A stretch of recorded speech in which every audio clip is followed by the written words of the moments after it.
धन्यवाद मृत्युंजय देव पांडे जी। आपने कहा, अनुरोध किया कि मैं बोलूं। मैं बोलूंगा वही जो मैं चाहूंगा, कोई जरूरत नहीं किया। मैं केवल चिकित्सा शास्त्र से ही बोलूं। ओम श्रीम सरस्वती नमः। मंचस्थ सारस्वत अतिथि आचार्य रविंद्रनाथ भट्टाचार्य, संकाय प्रमुख, कोलकाता विश्वविद्यालय, आर्ट्स फैकल्टी, कला संकाय, संकाय प्रमुख डॉक्टर कृष्ण मुरारी त्रिपाठी जी, पूर्व निदेशक मालवीय योग केंद्र, मालवीय भवन योग शिक्षा केंद्र, रसायन विभाग के आचार्य डॉक्टर प्रोफेसर मृत्युंजय देव पांडे और वैदिक विज्ञान केंद्र की स्थापना करके इस विश्वविद्यालय के रगों में, तंत्रिकाओं में एक नया झंकार लाने वाले मेरे प्रिय अनुज आचार्य उपेंद्र त्रिपाठी,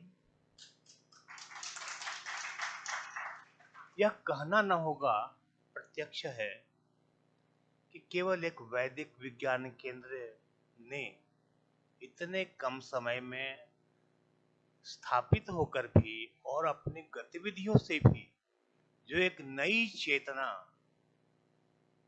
जिसने विश्वविद्यालय के माहौल में लाया है, उसके प्रति त्रिपाठी जी का समर्पण, एकाग्रता, परिश्रम एवं भाव सभी एक साथ हैं। और हमारे सामने बैठे आचार्य अवस्थी जी, डॉक्टर मौर्य जी एवं अन्य समस्त सुधीजनों जिनकी योग के प्रति आकर्षण है, प्रेम है, आदर है, सम्मान है और श्रद्धा है।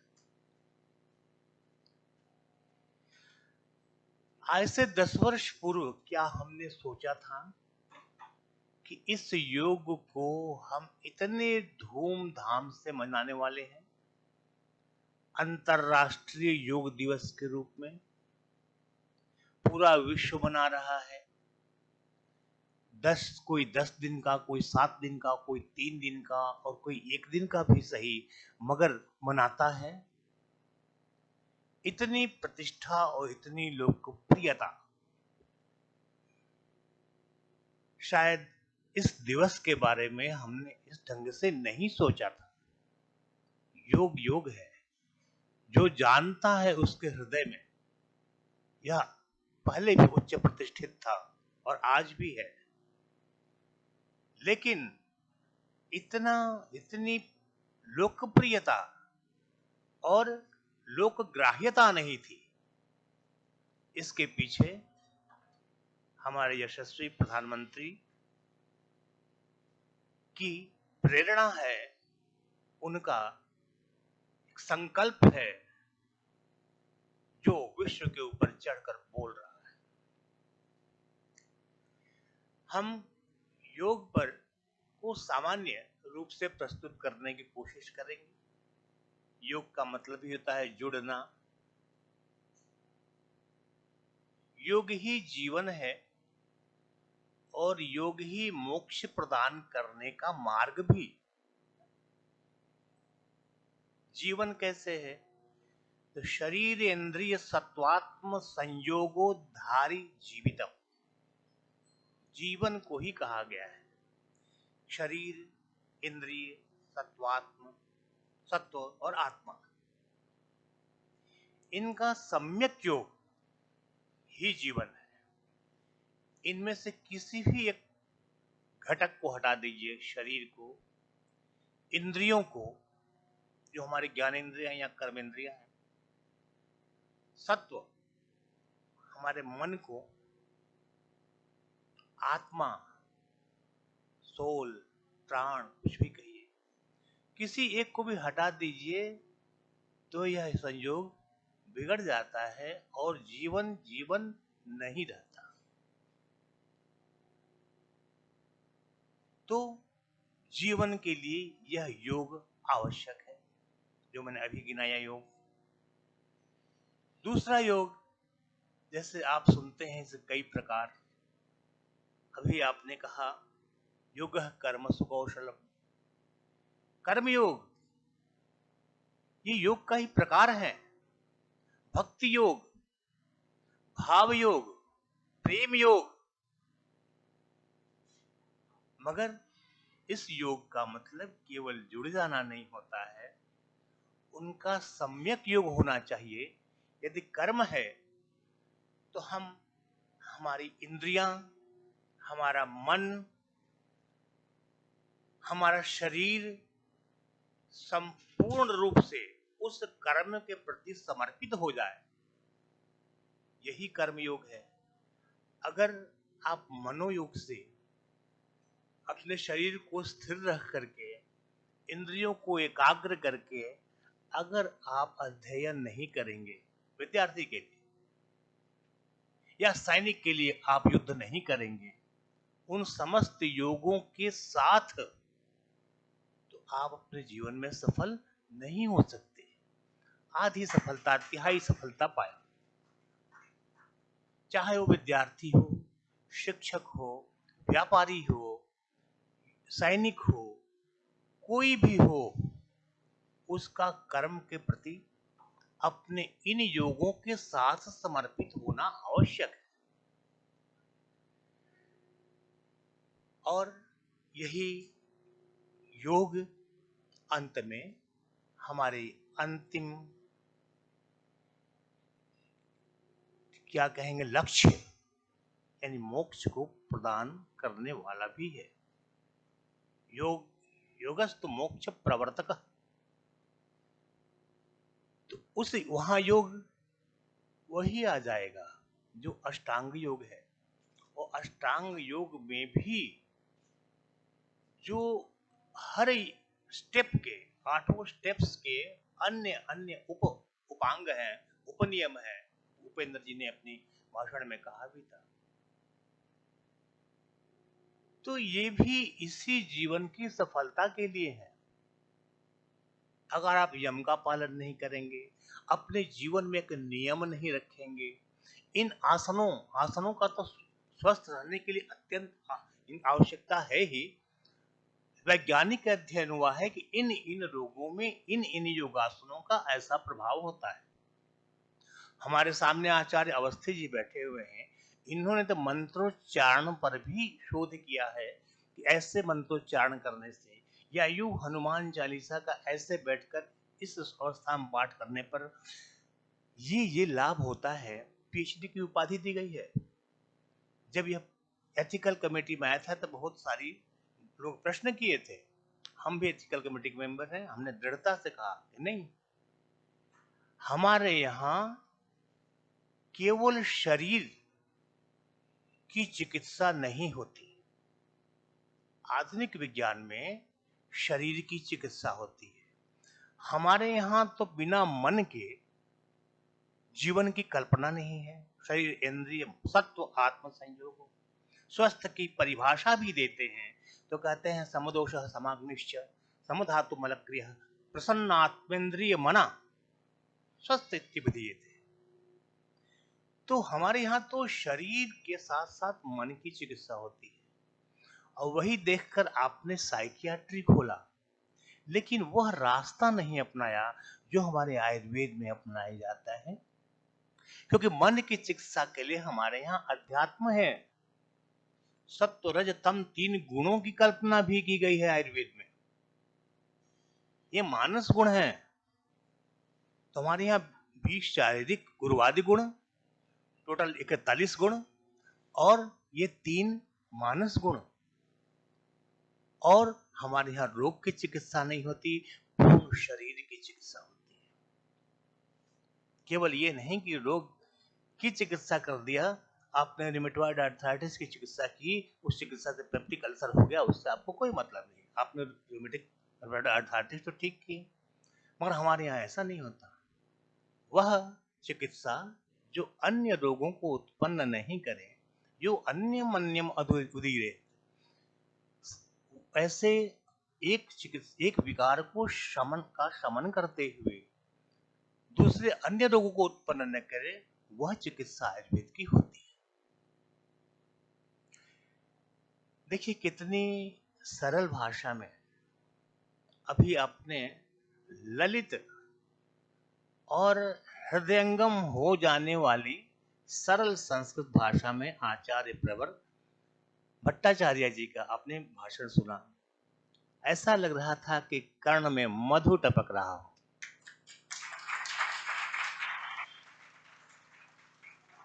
हमारे सामने बैठे जितने भी छात्र हैं वो संस्कृत के पाठक हों, अध्येता हों या नहीं हों, मगर उनको हृदयंगम हो गया उनकी भावनाओं से और उनके उन शब्दों से, ऐसे ललित और सरल शब्दों का प्रयोग किया। वैसे ही हमारे तुलसीदास जी ने भी कहा है, जननी जनक बंधुस्त दारा, तनुधन भवन सुहृद परिवार, सबके ममता ताग बटोरी, मम पद मन ही बाध बरि डोरी, समदर्शी इच्छा को नाही, हर्ष शोक भय नहीं मन माही, असज्जन मम उर्बस कैसे, लोभी हृदय बसहु धन जैसे।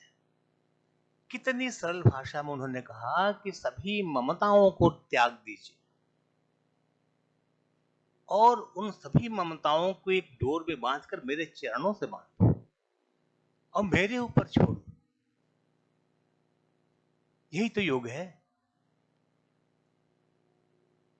कृष्ण ने भी क्या कहा, मामैकम शरणम व्रज, सभी दुनिया के राग द्वेष लोभ मोह को छोड़ करके केवल मेरे शरण में हो। और ऐसे लोगों की रक्षा मैं करता हूं और योगक्षेमम वहाम्यहम्, उनकी योग और क्षेम का मैं वहन करता हूं। शर्त यही है कि वो सच्ची भावनाएं हों, केवल कहने का समर्पण न हो, और वही हमारी कमी है कि हम जननी जनक बंधु सुत दारा नहीं छोड़ पाते हैं। क्योंकि जो माया छुपी हुई है ना कि मेरी माता है, ये मेरे बेटा है। श्री कृष्ण ने क्या कहा था, अर्जुन जिसको तुम अपना बेटा कह रहे हो, कई जन्मों में तुम्हारा बाप बन चुका है। तो हम अगर इस बात को समझ लेना तो फिर कुछ शेष ही न रहे। मगर यह भौतिक तंत्र भी जरूरी है। यह तंत्र न होता तो आज मैं अथवा भट्टाचार्य जी या उपेंद्र जी यहाँ उपस्थित न होते। तो यह तंत्र क्यों है, तो लोक कल्याण के लिए। लोका समस्ता सुखिनो भवन्तु, यह हमारे उपनिषदों का वाक्य है। हमने कभी ये नहीं सोचा कि केवल हमारा भारतवर्ष आगे बढ़े, कभी नहीं सोचा कि केवल भारतवर्ष ही समृद्ध हो। हमने लोका समस्ता, संपूर्ण लोक के उदय लाभ की कामना की। भू भुवा स्वः, तीनों को अपना देश माना। अन्नपूर्णा जी की पाठ में करते भी है कि हमने तो केवल इस अपने देश को नहीं, पूरी पृथ्वी को, फिर वह और फिर स्वः, स्वदेशोत्रयम, ये तीनों हमारे स्वदेश हैं। ये ने अपने को लिमिट नहीं रखा। और इतना जरूर है, ये योग जो है अपनी वास्तविक अर्थ में, अपने वास्तविक अर्थ में जो है सो है ही। उसमें आप रम गए फिर बाहर निकलने का मन नहीं करता है। मगर यह योग हमारे आयुर्वेद में सामान्य लोगों के लिए बताया गया। क्या होना चाहिए, किस चीज का योग होना चाहिए, नित्यम हिताहार। हम देखें हित आहार हमारे लिए क्या है, पिज्जा है या फल है। विहार, योगासन करना हमारा विहार है, या हमें जाकर के वो बंद कमरे में बैठकर क्या करते हैं, दौड़ते हैं लोग यहाँ पर जो जिम जिम बने हैं। तो जिम में हमारा एक्सरसाइज करना ठीक है या खुले में बैठ करके हमें योगासन और प्राणायाम करना ठीक है? तो इस नित्य इस इन चीजों को हमें पहचानना होगा। और ये जो ग्लोबलाइजेशन हो रहा है, इसके पीछे केवल मॉनेटरी बेनिफिट है। कोई भी छात्र सुबह उठ करके 4 बजे, कोई भी छात्र, सबकी बात मैं नहीं कर रहा हूँ, परंतु अधिकांश छात्रों की बात कर रहा हूँ, सुबह ब्राह्मे मुहूर्ते उत्तिष्ठेत नहीं संभव है। उठ के जब प्रातः भ्रमण करना, स्वच्छ वायु जो कि बिना किसी प्रदूषण के है उसको सेवन करना नहीं है, मगर रात में जाकर 9 बजे जिम में पसीना बहाएंगे और उसको 10,000 रुपए महीने भी देंगे। इतना ही नहीं, वो ये कहेगा कि ये प्रोटीन आपको खाना है, पता नहीं क्या क्या खिलाते हैं सब, और वो 10,000 रुपये भी लेगा, ऊपर से 10,000 रुपये का आहार भी देगा। यानी कि विकृत आहार, विकृत विहार। हमारे यहाँ ऐसा नहीं है। नित्यम हिताहार विहार सेवी समीक्षिकारी विशेष स्वसक्ता। यह समीक्षा करें कि मेरे लिए क्या हित है। मेरे लिए मतलब इस शरीर में जो आत्मा है, शरीर आत्मा इंद्रिय सत्व, सबके लिए क्या जरूरी है। सत्व के लिए क्या जरूरी है, मोबाइल देखना या बैठ करके गंगा जी के किनारे गंगा के लहरों को देखना। समीक्षिकारी विशेष हो सकता, जो हमारे व्यसन है, विषय है, अर्थ के इंद्रियों के विषय हैं, उसमें असक्त, उनका उपयोग करें इंद्रियों का। क्योंकि आंखों का उपयोग नहीं करेंगे तो पढ़ेंगे कैसे, कानों का उपयोग नहीं करेंगे तो शिक्षक का भाषण कैसे सुनेंगे। लेकिन उन विषयों को गलत जगह न जाने दें, आसक्ति न होने दें। नित्यम हिताहार विहार सेवी समीक्षकारी विशेष हो सकता। दाता, दाता, आपके पास धन है धन दीजिए, ज्ञान है ज्ञान दीजिए। ये नहीं कि धन दी केवल धन ही देना है। दाता सत्यपर, दाता समह, सम दृष्टि से सबको देखे, ये परिकल्पना बहुत है। और सत्यपर, सत्य के पर दृढ़ रहें। क्षमावान, दूसरों की गलतियों को सहें, क्योंकि सहना आपके वश में है। और जहां आपने एक उसका प्रतिकार किया तो सीरीज चेन ऑफ लड़ाई शुरू हो जाती है। दाता समह सत्यपथ क्षमावान आप्तोपसेवी च भवत्य रोग।